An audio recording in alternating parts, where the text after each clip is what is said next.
Welcome to the objective discussion. आज हम chapter 3 के ऑब्जेक्टिव्स कहाँ से निकल सकते हैं उसकी चर्चा करेंगे। Cultural heritage of India chapter number 3 sculpture and architecture में से ये इंपॉर्टेंट चैप्टर है और ये चैप्टर इसलिए भी थोड़ा लेंथी लगता है क्योंकि हिस्ट्री की बात की गई है, तो हिस्ट्री के थोड़े वर्ड आएंगे और ऑब्वियसली समय भी आ सकता है कि भाई कौन से समय में ये सब हुआ था। तो ये लाइन यहाँ से आ सकती है कि स्कल्पचर का मतलब होता है to carve the feelings on the stone, अपनी भावनाओं को स्टोन पे कार्व करना। ठीक है, किसकी मदद से? ओके, स्टोन पे कार्व करना, उसके बाद वुड पे कार्व करना और मेटल पे करना with the help of hammer and chisel. ठीक है, तो ये एक इम्पॉर्टेंट है। उसके बाद आर्किटेक्चर का मीनिंग है यहाँ पे, ये भी इम्पॉर्टेंट हो सकता है कि simple meaning of architecture means art of construction.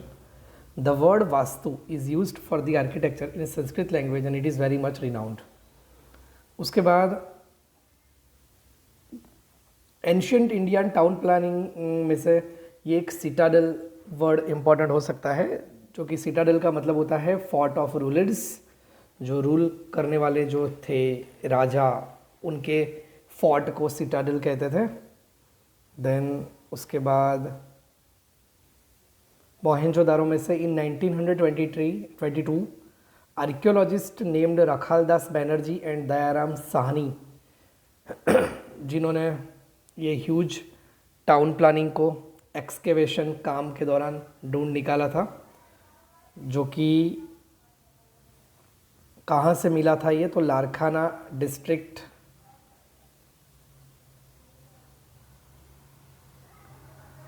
और जो कि हाल पाकिस्तान में है, मोहनजोदारो। और मोहनजोदारो का मतलब होता है द हीप ऑफ द डेड्स। ठीक है, उसके बाद है उसकी ड्रेनेज सिस्टम में से क्वेश्चन ये आ सकता है कि मोहनजोदारो में जो ड्रेनेज सिस्टम थी, ऐसे सिस्टम कहीं और जगह नहीं थी एक्सेप्ट एक जगह लिखी है मेडिटेरियन सी में, क्रीट करके एक आइलैंड है, वहीं पे भी ऐसी ही ड्रेनेज सिस्टम पाई जाती थी। तो ये एक इम्पॉर्टेंट क्वेश्चन हो सकता है। उसके बाद हड़प्पा में से 1921 में sir John Marshall and colonel Mackay, Dayaram Sahni, ये तीनों ने मिलकर ये पूरे एरिया को डिस्कवर किया था, जो कि कहाँ से मिला था ये एरिया, तो मॉन्टगोमरी करके एक प्रदेश है पंजाब डिस्ट्रिक्ट नियर हड़प्पा, ये जगह से ये मिला था। उसके बाद हड़प्पन के थोड़े बहुत जो एरिया है वो रापर में से भी मिले हैं। उसके बाद आलमगीर में से हड़प्पन कल्चर के थोड़े बहुत एरिया वहीं से भी पाए गए हैं। उसके बाद कालीबंगन जो कि राजस्थान में है, ये सब आपको याद रखना है कि आलमगीरपुर मीरठ में है, कालीबंगन राजस्थान में है, लोथल जो कि धौलका डिस्ट्रिक्ट गुजरात में है। उसके बाद देसलपुर और सीकरपुर जो कि कच्छ में है, ये इम्पॉर्टेंट है। देन धौलावीरा भी वहीं पे है। रानपुर जो है वो लिम्बड़ी सौराष्ट्र में है। उसके बाद श्रीनाथगढ़ रोजड़ी, ये एमसीक्यू आया था लास्ट एग्ज़ाम में, लास्ट बोर्ड एग्ज़ाम में, जो कि गोंडल में है। उसके बाद कुंतासी, ये मोरबी में है।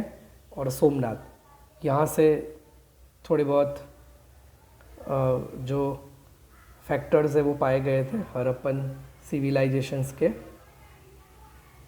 उसके बाद ये जो एरा था ना, उसे कॉपर एंड स्टोन एज भी कहते हैं, क्योंकि उस वक्त copper and stone weapons found किए गए थे उस वक्त के दौरान, तो ये एक इम्पॉर्टेंट हो सकता है। उसके बाद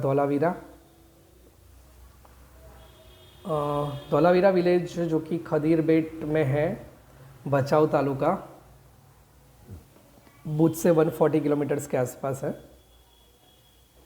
और ये जो काम है वो 1990 में शुरू हुआ था, और किसके गाइडेंस में, तो RS बिस्ट, रविंद्र सिंह बिस्ट के गाइडेंस में। तो ये इम्पोर्टेंट हो सकता है। देन लोथल टॉपिक में से इम्पोर्टेंट क्या हो सकता है, तो Lothal is situated in Dholka taluka of Ahmedabad district. Dholka is a place between 2 reverse, तो ये इंपॉर्टेंट हो सकता है कि लोथल कौन सी 2 रिवर के बीच में है, बोगाव and Sabarmati. It is 18 kilometres far from bay of Bengal तो ये भी इम्पोर्टेंट हो सकता है। तो ये था पूरा पार्ट 1 हमारे डिस्कशन का cultural heritage of India sculptural architecture में से। कल हम पार्ट 2 की बात करेंगे और ऑब्जेक्टिव सीरीज़ के लिए बने रहिए इस चैनल के साथ।